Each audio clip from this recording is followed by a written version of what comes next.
رمضان کا مہینہ مبارک ہو، قرآن کا مہینہ مبارک ہو۔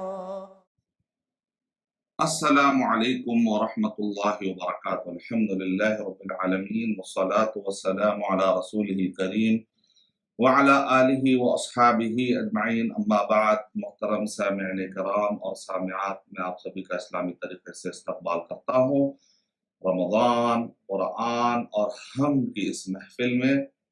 اور جیسا کہ آپ جانتے ہیں کہ انڈیا کے 10:30 سے لے کر 11:30 تک ہمارا پروگرام ہوتا ہے الحمدللہ، اور اس کے اندر 4 سیگمنٹ ہوتے ہیں اس سیشن میں۔ پہلا سیگمنٹ ہوتا ہے ایک حافظ قرآن اور ایک ناظرہ اسٹوڈنٹ کا تعارف، اور دوسرا سیگمنٹ ہمارا ہوتا ہے فقہی مسائل۔ تیسرا ہمارا سیگمنٹ ہوتا ہے ایک جز کا خلاصہ مختصر ٹائم میں، تاکہ لوگوں کو قرآن میں پڑھنے کا شوق آ جائے۔ اور چوتھا ہمارا سیگمنٹ ہوتا ہے ایک حدیث، یعنی حدیث آف دی ڈے۔ تو انشاءاللہ آج ہم دیکھتے ہیں کہ آج ہمارے کون مہمان ہیں۔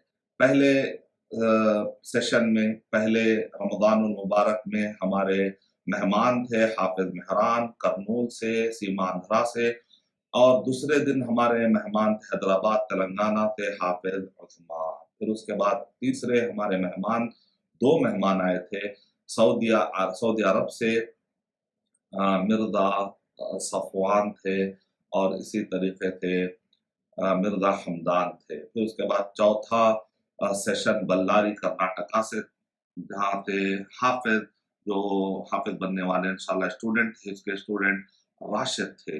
پھر اس کے بعد 5ویں ہمارے سیگمنٹ میں UAE سے جناب مظہر صاحب کے فرزندان، 3 فرزند، عبد الرحمن، عبد الرحیم، اور اسی طریقے سے عبد المنان، اور اسی طریقے سے ان کی بیٹی بھی تھی۔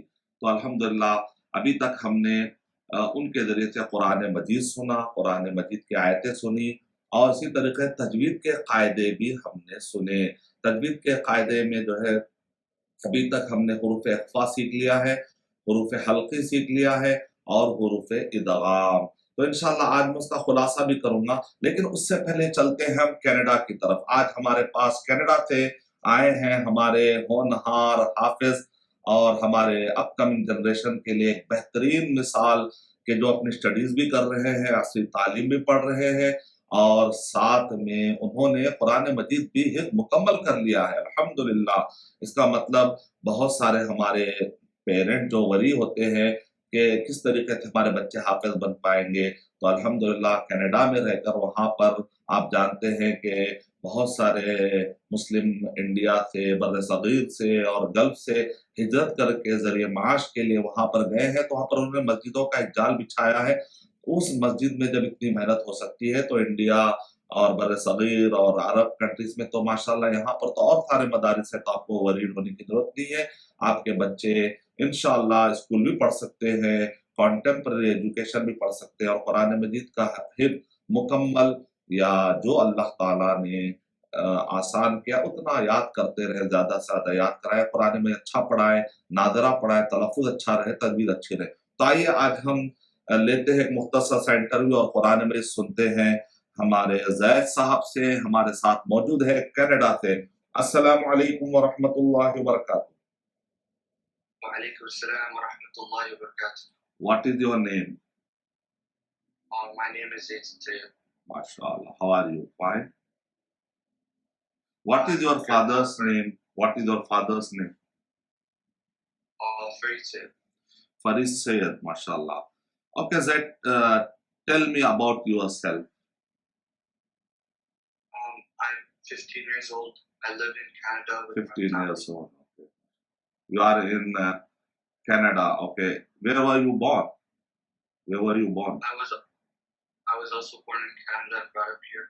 My parents were born in Hyderabad, India. Okay, born and brought up in Canada, mashallah. So we have a Canadian Hafiz, alhamdulillah. Okay, we would like to hear your recitation of the Holy Quran. Which surah can you recite for us, inshallah?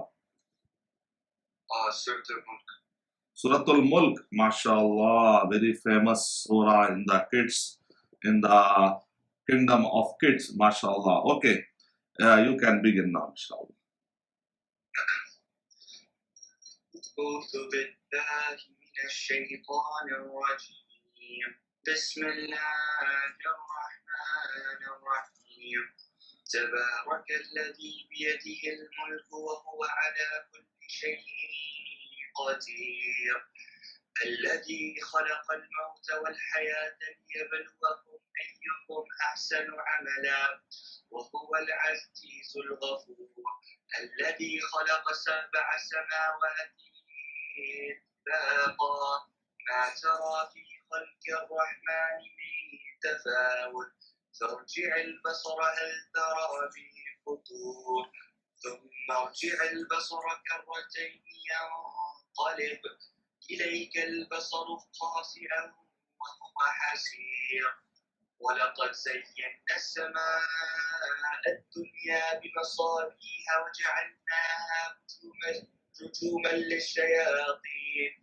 وأعتدنا لهم عذاب السعير وللذين كفروا بربهم عذاب جهنم وبئس المصير إذا ألقوا فيها سمعوا لها شهيقا وهي تفور تكاد تميز من الغيظ كلما ألقي فيها فوج سألهم خزنتها ألم يأتكم نذير قالوا بلى قد جاءنا نذير فكذبنا وقلنا ما نزل الله من شيء إن أنتم إلا في ضلال كبير وقالوا لو كنا نسمع أو نعقل ما كنا في أصحاب السعير فاعترفوا بذنبهم فسحقا لأصحاب السعير إن الذين يخشون ربهم بالغيب لهم مغفرة وأجر كبير وأسروا قولكم أو اجهروا به إنه عليم بذات الصدور ألا يعلم من خلق وهو اللطيف الخبير هو الذي جعل لكم الأرض ذلولا فامشوا في مناكبها وكلوا من رزقه وإليه النشور أأمنتم من في السماء أن يخسف بكم الأرض فإذا هي تمور أم أمنتم من في السماء أن يرسل عليكم حاصبا فستعلمون كيف نذير ولقد كذب الذين من قبلهم فكيف كان نكير أولم يروا إلى الطير فوقهم صافات ويقبض ما يمسكهن إلا الرحمن إنه بكل شيء بصير أمن هذا الذي هو جند لكم ينصركم من دون الرحمن إن الكافرون إلا في غرور أمن هذا الذي يرزقكم إن أمسك رزقه بل لجوا في عتو ونفور أفمن يمشي مكبا على وجهه أهدى أمن يمشي سويا على صراط مستقيم قل هو الذي أنشأكم وجعل لكم السمع والأبصار والأفئدة قليلا ما تشكرون قل هو الذي ذرأكم في الأرض وإليه تحشرون ويقولون متى هذا الوعد إن كنتم صادقين قل إنما العلم عند الله وإنما أنا نذير مبين فلما رأوه زلفة سيئت وجوه الذين كفروا وقيل هذا الذي كنتم به تدعون قل أرأيتم إن أهلكني الله ومن معي أو رحمنا فمن يجير الكافرين من عذاب أليم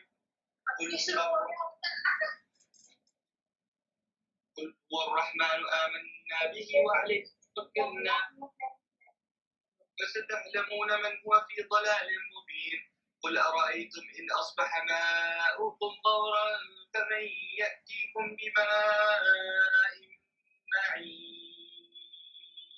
Subhanallah, mashallah, barakallah.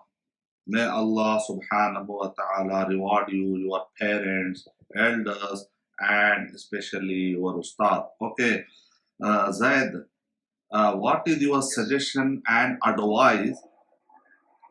What is your suggestion and advice for upcoming Huffaz? I think always ask for help from Allah. Always do hard work and never give up. And inshallah, Allah will make it easy on you. And just leave it to Him. MashaAllah. Okay, can you describe your journey of Hifz? In the beginning, it was kind of hard, and then over time, slowly, I got used to the words, and I made lots of dua to Allah, and I started practicing and revising, and alhamdulillah, it became easy on me, and now I'm a hafaz. Oh, MashaAllah. Now you are leading the prayer, Tarawih prayer? Yeah, I'm leading Tarawih prayer at my house. Because MashaAllah. all the So, you have completed your Hifz, Alhamdulillah, with the help of Allah subhanahu wa ta'ala. So, did you take a break from your school studies during your Hifz?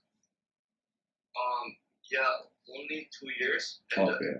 um, Okay, some parents are worried about their kids, whether they are maintaining the studies, both the studies, contemporary studies as well as the Hifz studies.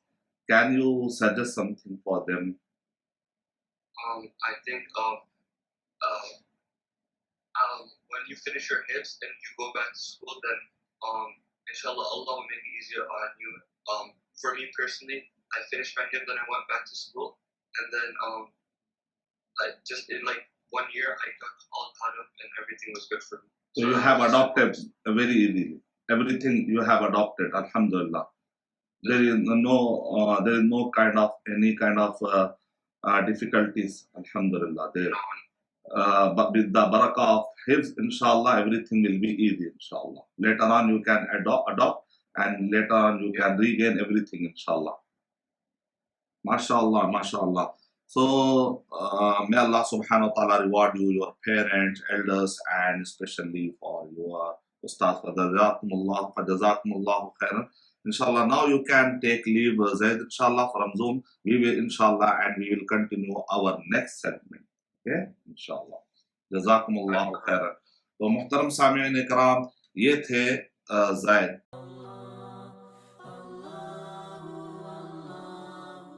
For authentic Islamic information, please log on to www.askislampedia.com.